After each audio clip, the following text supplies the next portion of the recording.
Welcome to the Long Run with Joel and Christy. I'm Joel. And I'm Christy. What are we doing today? It's time for us to talk about how our May health goals went. All right, let's get to it. So for me, my goals this year are, number one, to run a sub 20-minute 5K, which I'm planning for in the Turkey Trot in Oviedo on Thanksgiving Day. So that's coming up, not yet. Run 200 miles in a month. I did that in February. I almost did it in May. But I took off the last day and didn't run, so that's why I didn't hit 200. I was about 10 miles short. Anyway, I still ran 190 miles, so that's good. So it's ironic that I have run 200 miles this year, but in the shortest month of the year, 28 days. So go figure. Yeah. I run 2,023 miles in 2023.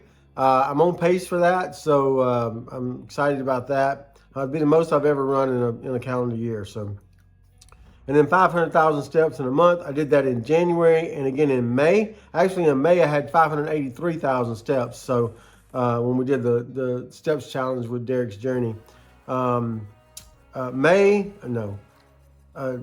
next one maybe I'll try for 600,000. I tried this time, but it just didn't. Took off too many days and couldn't get her done. So maybe I'll try that again the next time we do the steps challenge. Reading 12 books.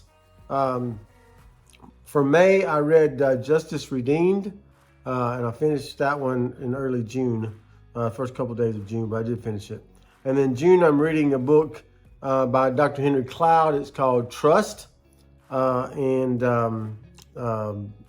so far, I'm on track to finish that one this month. So, my Project 50 challenge. Number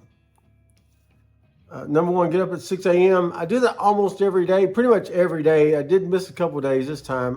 There was a couple of days I got up and then I came back to bed and didn't get up till like 6:30 or 7. So, I don't know. He said, do you count it? Because he technically got up before 6. Throw me in the comments below if you would count that. You get up, you plan to get up before 6 o'clock. You do get up before 6 o'clock, but then you come back to bed like at 5:30 and then sleep till 6:30. Tell me if you would count that. Because I really want to know. I really want to know if you would count that. Number two, an hour of no distractions. That's pretty easy. 3, 10 pages in my books. Yep, getting that done. New skill, still learning Spanish. And I did start an electrical course online through, it's a free course online, and I'm still working on that as well. Exercise, yep, I get that done every day. Healthy diet, healthy-ish according to me. I guess you might say I don't really limit a lot of the things I eat. I don't limit the foods that I eat. I limit the amount of foods that I eat, if that makes sense. So, and then journal, I don't know. I can't get that done for some reason. So, go figure. I guess I need to just sit down and do it. Maybe at the end of the day, I just sit down and write what I did and write what I need to do for the next day. I don't know. I used to do that. I have a book where I would write down stuff I need to do for work, I need to do personally, my challenge of the day, my win of the day. I used to do that every day, but I haven't done it in a while, so maybe I need to start that back up. So that's me. That's where I am. That's where my goals are. Drop me a comment and just let me know. I do want to know that about whether you would count that. I'm serious, so let me know in the comments. All right, so let's move on to my health goals. One of them was to average 9,000 steps a day.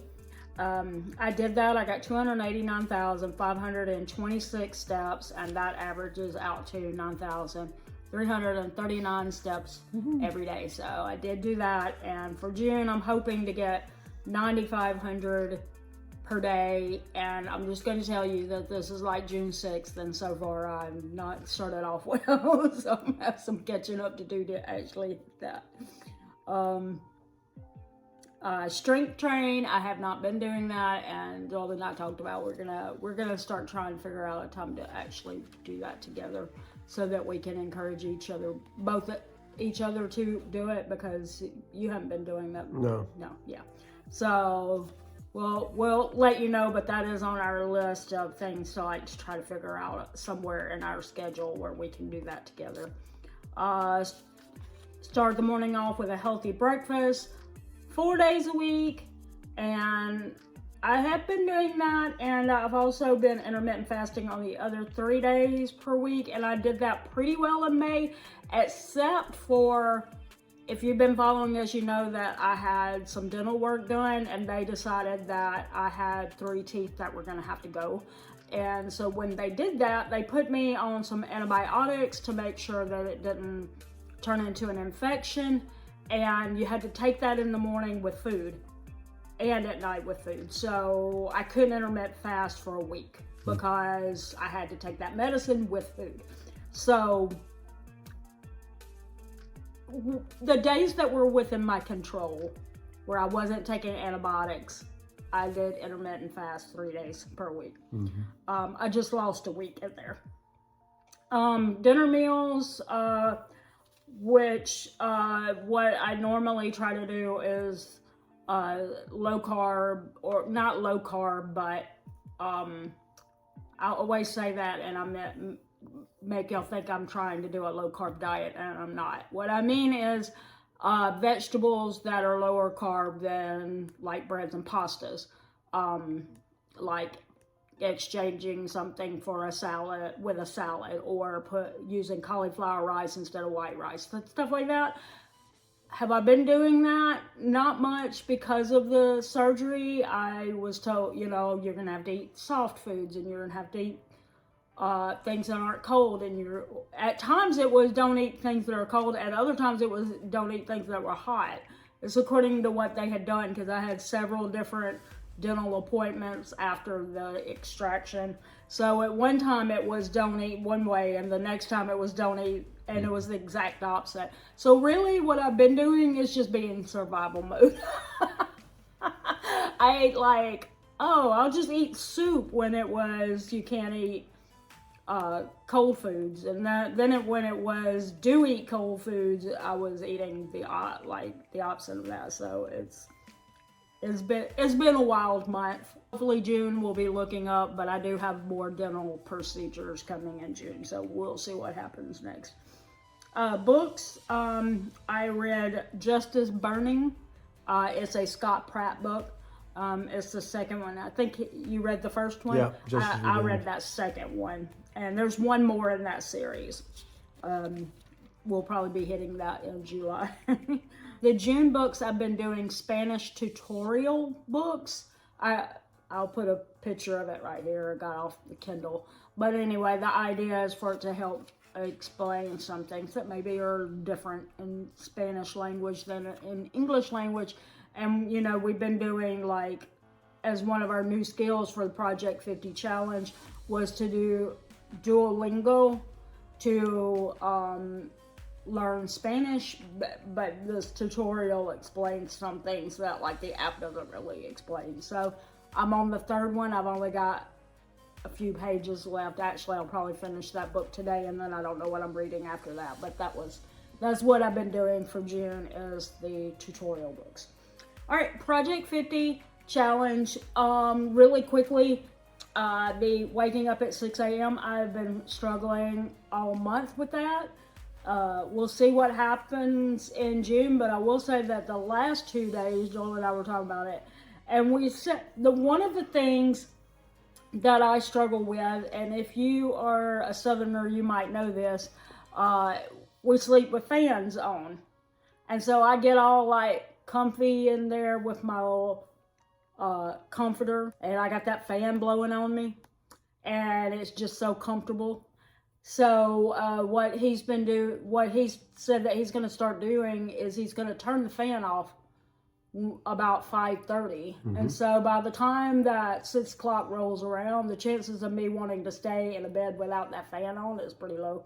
So I probably won't hit the snooze. I'll probably get up because I'll be hot at that point. So, and it's for the last 2 days I've gotten up at 5:30 because the fan was turned off. So perhaps that will help me. I did fall asleep on the couch though, so I don't. I still like to have my sleep, but you know, I'm trying to get to that point where I'm waking up a little earlier in the morning. So hopefully, just if I can get up at 5:30 or 6, hopefully that'll help me. Even if I have to take a nap later in the day or go to bed earlier, if I get started earlier on my day, then, you know, maybe I'll get more accomplished before it gets later in the day, you know? All right, no distractions. Most of the time I do pretty good with that. Occasionally I'll pick up the phone and start to scroll, and then I'll remind myself that I wasn't supposed to do that. Like, what are you doing? 10 pages, all good. New skill, like I already said, Spanish. And exercise, y'all already know, did pretty well, except for like that little time where I was on the antibiotics. I was a little groggy at times and I wasn't wanting to do stuff, but hopefully I'll get back on track with all of that in June. And let's see, healthy diet, already said that. And journal, I do pretty good with that. I do my Bible study in the mornings, and when I do my Bible study, I journal what I already was journaling what I did for the Bible study, and so I just add onto it my list of what I did on the Project 50 challenge at the end, at the bottom of where I wrote my quiet time notes. So doing pretty well with that. And that is all our goals. All right, so drop us a comment below and let us know how your goals are going this year. If you're going to set some, it's still not too late. If you haven't set any for this year, go ahead and set some for the month or the year or whatever, and let us know what those are and how you keep us updated on how you do on those. We'd love to hear that. And do let me know if you would count that. I really want to know. If you don't know what I'm talking about, go back to the video, to my part of the video, and see what I'm talking about.